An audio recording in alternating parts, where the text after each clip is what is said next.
Hello Year 4, this is your Monday maths lesson. Our TLP for today is can I use the grid method to answer word problems? So in this video we are going to give you some green, orange and red word problem challenges, and I'm going to model a green, orange and red one for you to help you if you're not sure what to do. If you remember from last term, we used the RUCSAC method to answer our word problems. So first, we read the question. Then we try to understand the question and pick out some key points and key phrases, okay, the key information. Then we choose what function we're going to use. So how are we going to find the answer? Then we solve it, we get our answer, and then we check our answer. So I will show you that now. Okay, so the first one I'm going to model is this green one here.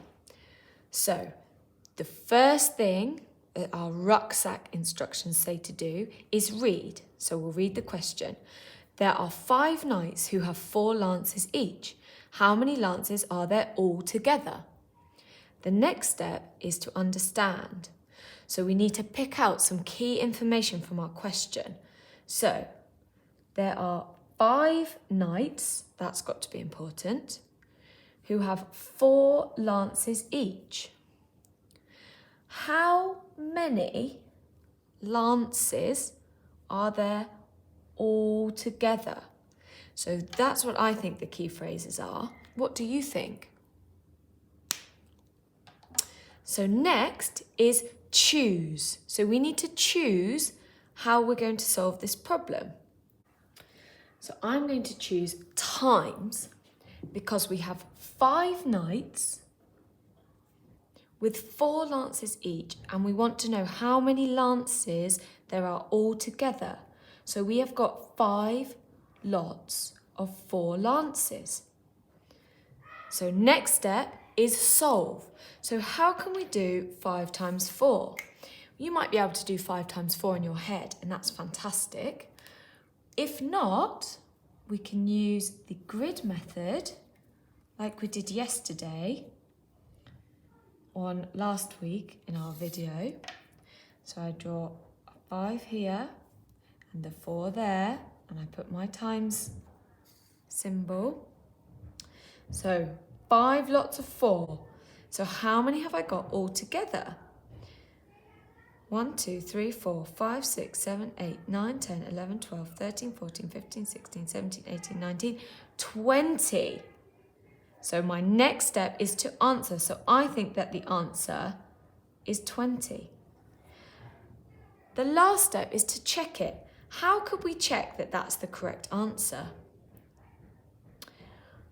That's right, we could do the inverse. So we think that there are 20 lances. So if we divided 20 lances by 5 knights, they should have 4 lances each. So what's 20 divided by 5? Let's count in 5s together. 5, 10, 15, 20. 4. Perfect. So our answer, and we've double checked it so we know that it's right, is 20 lances.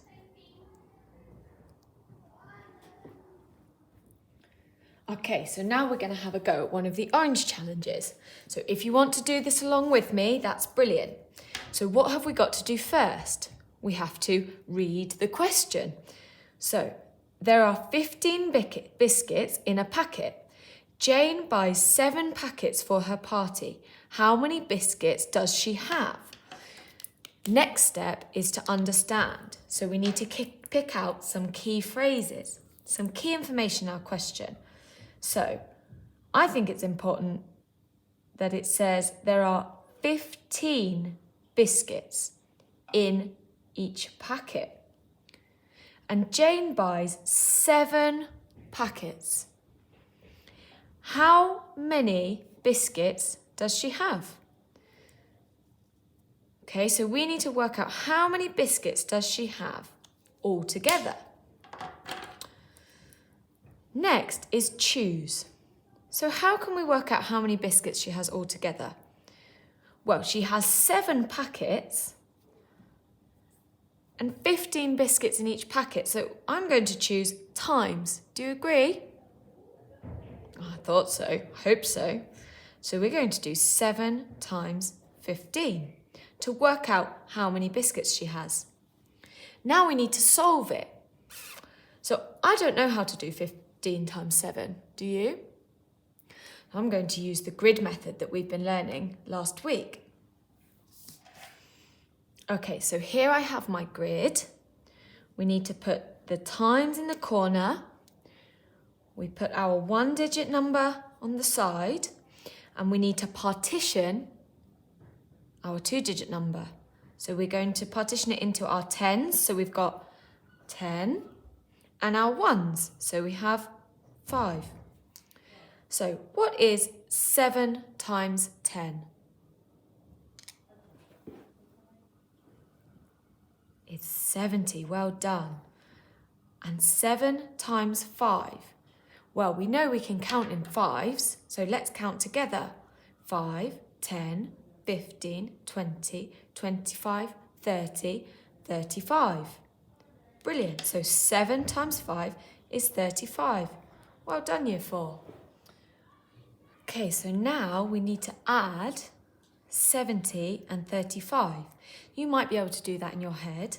I'm going to do column addition just to be sure. So 70, add 35.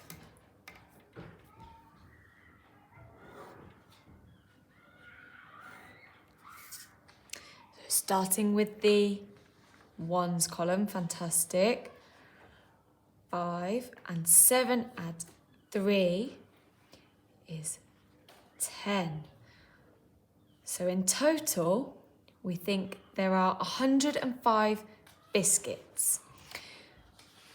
Our last thing to do is to check our answer.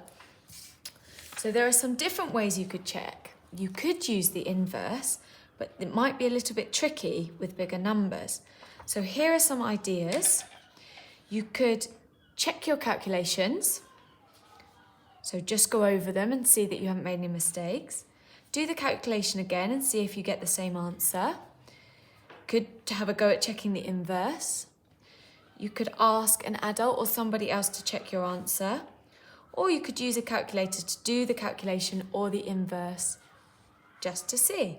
So I'm just going to go over my calculations quickly. So 7 times 10 is definitely 70. 7 times 5 is 35. In my calculation, I've started my ones column and I've gotten a 5. And in my tens column, I've got 7 and 3, which is 10. So my answer is definitely 105 biscuits in total.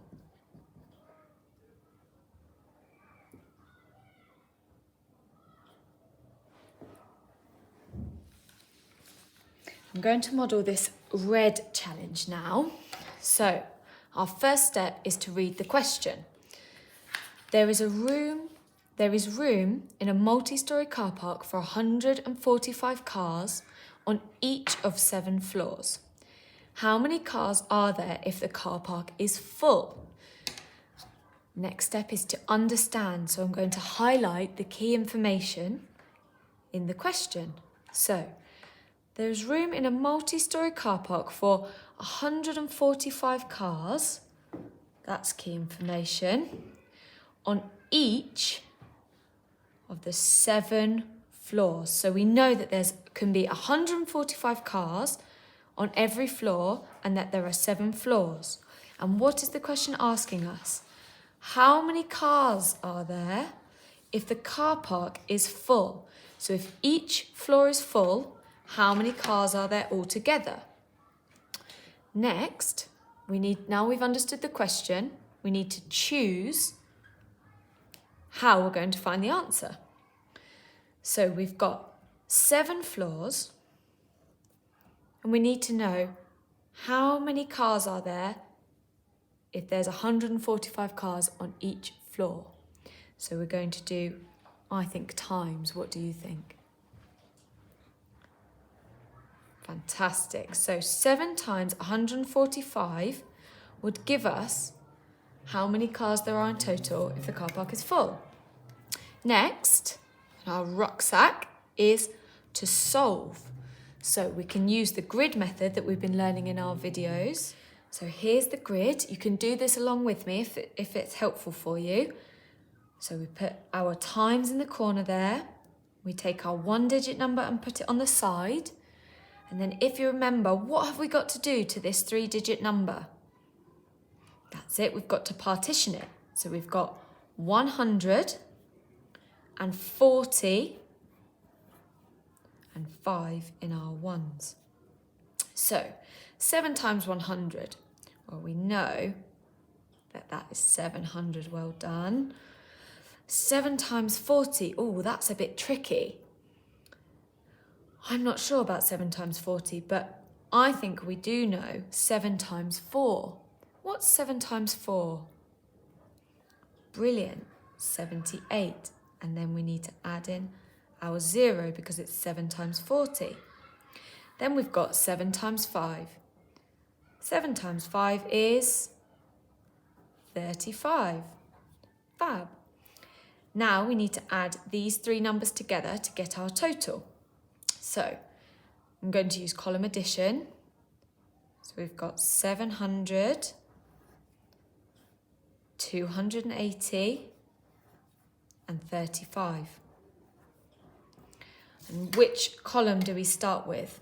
Our hundreds, tens or ones? Can you remember from last term? Our ones, brilliant. So we've got 5, then 8, add 3, which is 11. So we've got to remember to exchange. Then we have 7, add 2, add 1, which is 10. So I think in total we have 1,015 cars, and that would be our answer. But our last step is to check the answer. Now we could use an inverse, but with bigger numbers it can be a bit tricky. So there are a few different ways you might check it. We can just directly check our calculations. So 7 times 100 is 700, we know that's right. 7 times 40, well, we know 7 times 4 is 28, so 7 times 40 is 280, so that's right. 7 times 5 is 35. Then we've added them all together, starting in our ones, then our tens, then our hundreds. So I think our answer is correct. Some other ways that you could check your calculations is to do it again and see if you get the same answer. You could check the inverse or ask an adult or someone else in your house to check it. Or you could use a calculator to check the calculation or the inverse. So in total, we think we have 1,015 cars if the car park is full.